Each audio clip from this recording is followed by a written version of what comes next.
Hello guys, welcome back to my channel. আজকে আমি তোমাদের সাথে একটা বেঙ্গলি ডিশ শেয়ার করব।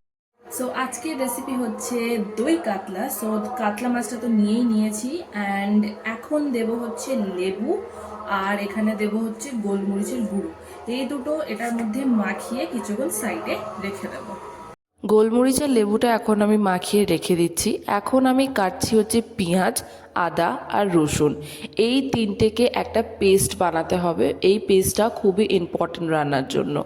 সো তোমরা দেখতেই পাচ্ছ এখন আমি পেঁয়াজ, আদা, রসুনটা কেটে নিচ্ছি। এটার এখন একটা স্মুথ পেস্টও আমাকে বানাতে হবে। আর সো আজকে বানানো হচ্ছে দই কাতলা। সো দই ইজ ভেরি ইম্পর্টেন্ট। এখানে আছে 100 গ্রাম দই, আর লাগছে কাজু বাদাম। This is also very important. এখন আমাদের কি করতে হবে, এই দইটা আর কাজু বাদাম দিয়ে একটা স্মুথ পেস্ট বানাতে হবে।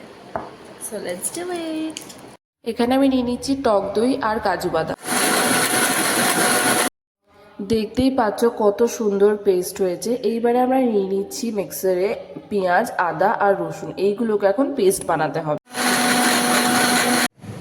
এখানে তেল গরম হচ্ছে। একে একে এবারে আমি গরম তেলে মাছগুলোকে ভেজে নেব। ভালোভাবে গোল্ডেন ব্রাউন করতে হবে। মাছগুলো ভীষণ ফাটছিল, তাই আমি একটু দূরে সরে গেছিলাম। এই পাচ্ছ কি লেভেলের মাছটা ফাটছে। তারপরে আমি একে একে করে তুলে নিয়েছি মাছটা। তারপরে আমি আদা রসুনের পেস্টটা দিয়ে দিচ্ছি এখানে। তারপরে আমি দিয়ে দিচ্ছি এখানে গরম মশলা। এটা একটা ফ্লেভার যেটা খুব এনহ্যান্স করবে রান্নাটায়।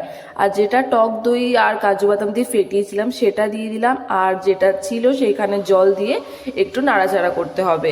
নাড়াচাড়া করার পর সেখানে তোমরা দিয়ে দেবে হচ্ছে চেরা কাঁচা লঙ্কা। আর এইভাবে ফুটে গেলে মাছগুলো তোমরা দিয়ে দেবে। Almost ready. সো আমরা জাস্ট দেবো এখানে হচ্ছে গরম মশলা আর ঘি উপর থেকে, এটাতে টেস্টটা এনহ্যান্স হবে।